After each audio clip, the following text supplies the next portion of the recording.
So what's up mga boss, it's me Motoyans once again. So today ang topic natin is magpapalit tayo ng ball race mga boss dito sa NMAX version 1. Hindi ko na masyadong patatagalin mga boss, rekta na tayo kaagad kung anong topic natin. Ayoko ng maraming sinasabi. So ang binili kong ball race is Santal Products, NMAX MIUI 125 MXI, pare-pares lang siya mga boss. So ang bili ko rito sa Santal is 200 pesos only lang mga boss. Hindi naman importante kung anong klase o mas magandang klase. Ang importante mga boss, marunong ka magkabit. Bago ang lahat mga boss, ang history na itong motor bago nasira ang ball race. Itong motor ko, sarili ko pong motor to mga boss, 5 years old na siya. Then nalubak ako dun sa may delpan na sobrang lakas ng pagkakalubak. Talagang yumanig yung buong motor. After 3 to 5 days, yun na, sumikip na yung manibela. Then lagi nang nananakit yung kaliwa kong balikat. Kala mo parang lagi nangangawit. And tinignan ko, dahil syempre mekaniko tayo mga boss, tinignan ko kagad, pinalay ko kagad siya. Doon nakita ko na naglalak na yung manibela. So palagay ko bumigay na yung pinaka cone yan mga boss, meron ng gatla. Tuturo ko sa inyo kung paano maglagay ng ball race ng mabilis na paraan, nang walang special tools pero makakabit nyo ng maayos. So una mga boss, kalasin natin to. Nakalas na natin yung visor, so isunod natin tong U mga boss. Tanggalin naman natin yung tapaloto mga boss. Mga boss, kung makikita nyo, ayun, humihinto sa gitna, ayun, okay. Okay, hindi siya smooth, naglalak na. Naglalak yung manibela. Okay, ayun. So matindi na tama ng ball race nito. Holder ng brake caliper mga boss. Ayan, gis. Tanggalin natin to. I-disconnect nyo to. Yan, yung socket ng speedometer gear. Ng 14, then 14 dito sa kabila. Yung position niya mga boss, yung manibela nakadiretso, then yung 14 yung hawak nandito. Then dito nyo babarilin. Isiksik nyo lang dito mga boss. Yan. Tigas. Mga boss. Una yung luluwagan mga boss. Sa taas, papunta rito. Papunta rito mga boss. Hindi ko kasi may video kasi wala akong tigahawak ng camera. So luwagan nyo muna tong lahat bago nyo makalas tong manibela, kasi hindi nyo siya basta-basta maiaangat to. Hindi porket natanggal na yung nut sa gitna, iaangat na to. Medyo masikip yan mga boss. So dapat maunang lumubog yung T-post mga boss, pababa. Kuhan nyo lang dito mga boss, ito. Yan. Pag anon, tinan nyo mga boss, umaangat to. Yan. Para lumuwag-luwag lang yung banda rito kasi puro makalawang, so naninikit siya mga boss. So pukpukan nyo lang dito, tuloy-tuloy nyo lang hanggang sa medyo sa case nito, napaangat na natin. So umangat na yung manibela, so tanaw nyo na yung yung pinaka-thread mga boss. So kalasin nyo na to isa-isa, paangatin nyo para yung T-post sa ibaba nyo papadaanin. So gamit lang din ng ganito mga boss, yung malapad yung dulo, wag yung matalim para hindi masira yung pinaka ball race lock nyo. Pukpukan nyo lang dito, wala namang kaso kahit pukpukan nyo to, yung pinaka-lock.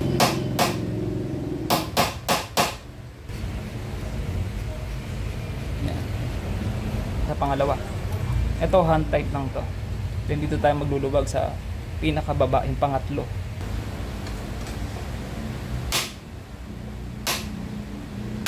So yan mga boss, naiikot na lahat. Ayan, naiikot na.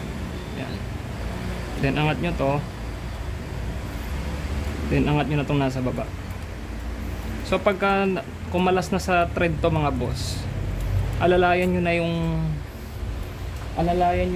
T-post, kasi baka mamaya dumulas pababa, lulusot kasi yan bigla, lalo pag natanggal na sa thread. Hanapin nyo yung yung spot yan.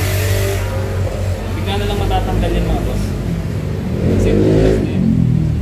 Then hanapan nyo na lang ng pwesto to, yung manibelan mo na hindi magagasgas. Yan, yun yung goma, yung pinako, yung mga lock nya. Yan, tanggalin nyo isa-isa. Yan. Ayan ang pagkakasunod-sunod yan mga boss. Ayan. Ito yung sa ibabaw. Yan. So unang lock, pangalawa yung washer, pangatlo yung lock ulit, tapos yung goma. Nilagyan ko ng bangkito para hindi kayo magulat pag bumaksak yung T-post. So dahan-dahanin yung hugutin mga boss. So mali, dapat pala ang tinanggal ko na. Tinanggal ko na rin yung shock para mas less sa gabal. Mas mabilis natin mahuhugot yung ball race. Diba mga boss? Kung bakit siya naglalak, ayan yung mga gatla na yan. Kung nakikita nyo, yun, yung lubog-lubog na yun na marami. Tignan nyo, yung pwesto niya, pwesto rin ng bulitas. So kaya lumubog yan mga boss. Sa pagkakalubak ng malakas, yung bulitas nakapwesto dyan. So yung pinaka surface nung cone, lumubog din. So nagkaroon ng lock. Then pupukpukin natin ang tubo, itong pinakakanto. Diyan natin tatanggalin mga boss. Actually ang ibabaw hindi naman masyadong sirain mga boss. Yung talaga yung ilalim. Kasi yun yung nagdadala ng bigat mga boss talaga. Yung pinaka-ilalim talaga. Nasisira madalas. Para makalas nyo yung pinaka-cone sa loob mga boss. Yung pinaka-cone niya, kailangan nyo ng tubo. Yan. Kahit anong tubo mga boss.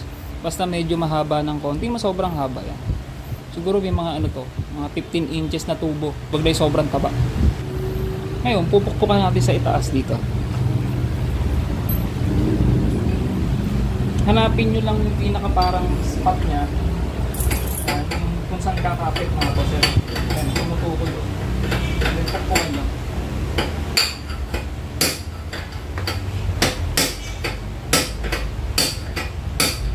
Then maririnig nyo, malalaglag na yung pinaka-lock. Ayun o, laglag na mga boss. Gumaganyan yung sumiloob yan pag pinupukpok nyo. Tayo pupukpok, paangat naman mga boss.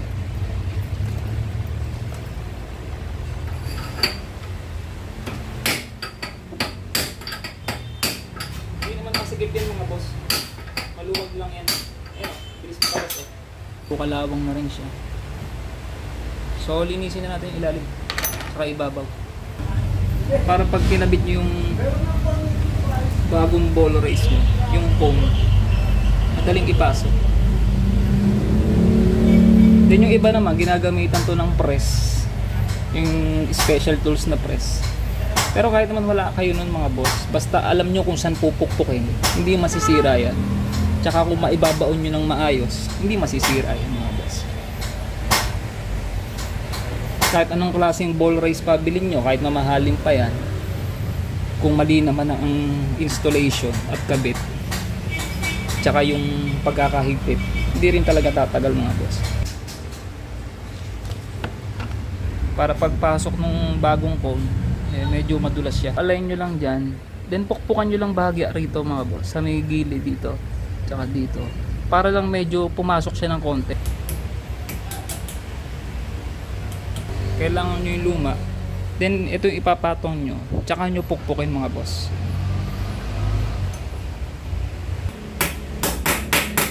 Yun na yun. Ibig sabihin, parang baon na.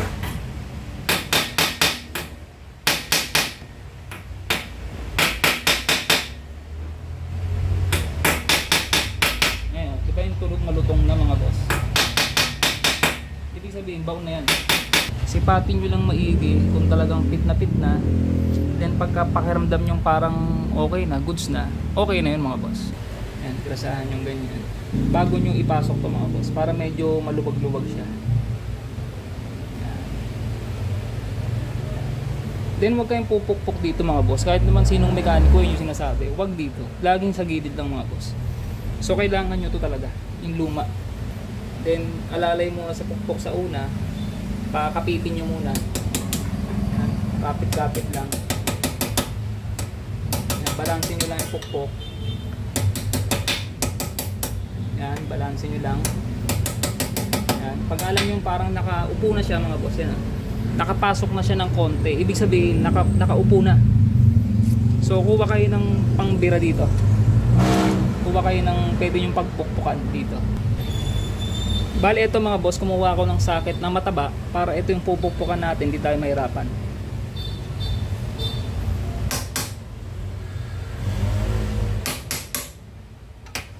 Ayan, hanggang sa bumaon lang. Ayan, so malutong na yung tuloy niya mga boss. Alam mong naka-press na siya. So ngayon ito, ayun matigas dahil lumapat din. Mga boss, yung pinampukpok natin, itong ginamit nating luma, medyo naipit sa loob. So ang gagawin yung diskarte, kunin nyo ulit yung tubo, then sungkit-sungkitin nyo lang, diskartehan nyo lang para bumaba.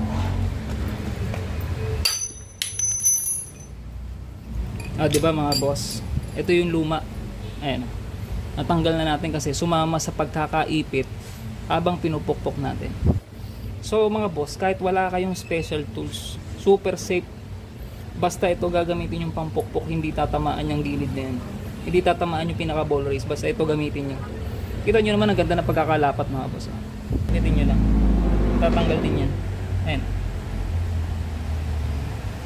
Tandaan nyo lang yung pwesto mga boss, kasi pagka kayo na yung gumagawa, minsan nakakalimutan. Pa kayo ng flat screw, yan yung makapal yung ilalim.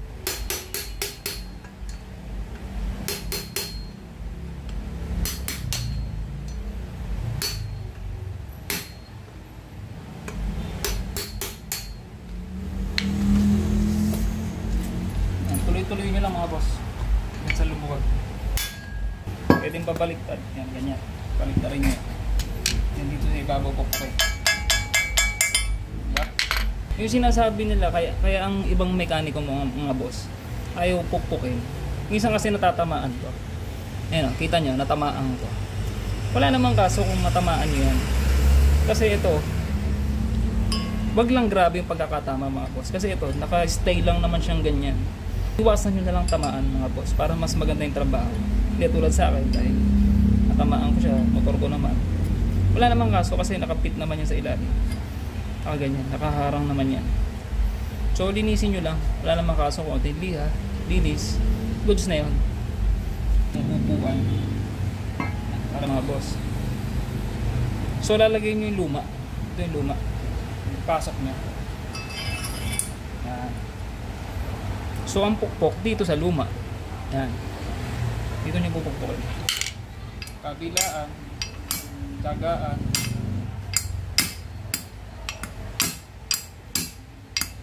Yun naman, kahit puro pukpok ginawa natin, tama yung procedure ng pagpupukpok natin. Ayan, diba dito siya tumatama, wag lang dito.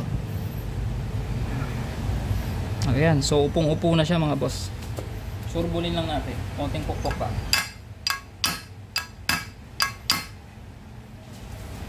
Ayun, tanggalin nyo naman tong luma. Yan. Tanggalin nyo naman yun. Kasi umipit din yan. So, ganoon lang din dito. Ala-alalay lang. Ayan. Ala-alalay lang pukpok. Yan. Okay na. Itong flat na walang butas sa ibabaw. Yung may kanal sa ilalim. Ayan. Gets nyo na mga boss ha. So ipapasok ko na. Ayan mga boss oh. Yung may gatla sa ilalim, yung flat sa ibabaw. So kamay nyo lang, papasok naman yun. Yan. Protection kasi niya yan mga boss. Parang papa-embudo sa taas. Ganyan ang forma. Yan.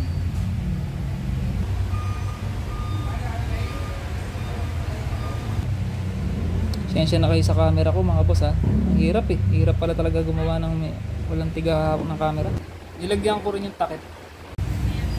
So ito na mga boss. Nailagay ko na yung unang lock. Then naipasok ko na yung T-post. Hindi ko lang na-video kasi kailangan ko ng dalawang kamay mga boss para maipasok siya. So ang ganda na oh. Then itong una, ito yung sisikipan nyo mga boss. Sisikipan nyo ng sakto lang. Sakto sa gusto nyo na tigas ng manibela. Yung okay na sa inyo yung tigas, okay na. Then ang isusunod nyo mga boss, goma. Yan. Yung susunod na lock, ito yung susunod na lock. Ito kamay lang. Sigipan nyo gamit ang kamay mga boss. Hindi na kailangan ng puwersa rito. Gamit ang kamay.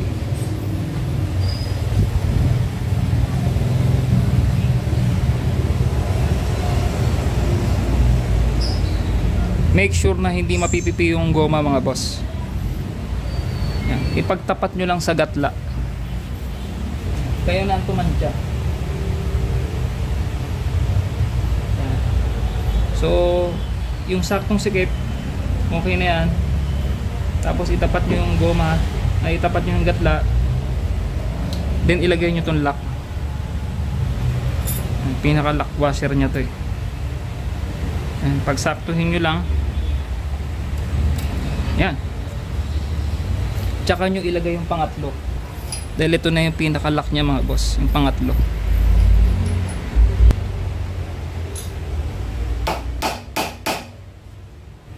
Huwag nyo kakalimutan to mga boss, yung goma. Yan. So okay na mga boss. Ngayon mga boss, na ipasok ko na yung manibela. Ngayon baka minsan mahirapan kayo dahil nakapasok na yung T-post. So yung mga wire medyo mababanat lang pagpasok nyo. So kanya-kanyang diskarte na lang kung paano nyo may papasok. So yung sa akin naman naipasok ko eh. Medyo barat lang yung mga wire, medyo lakasan nyo lang ng konti, maipapasok nyo rin mga boss. Ayan. Then ayun yung pinaka-lock nya, ayan, yung sa gatla. Ayan. Yung sa gatla ng manibela para ito hindi gumagalaw. So ayan, pwede nyo na ilagay yung pinaka-lock mga boss. Then make sure nyo lang na yung clearance dito is sagad na rin dito. Finished product natin mga boss, wow, swabe. Nakakamiss yung ganitong, yung ganyang liko. Ayan. Nung nakaraan naman kasi wala to eh. Kung di lang ako nalubak, hindi sana magkakagan. So napakaswabe no, mga boss. Nilagay nyo sa liko, i-stay siya dyan, i-stay siya dyan. Hindi pumapako sa gitna mga boss. Wala na yung parang umiipit.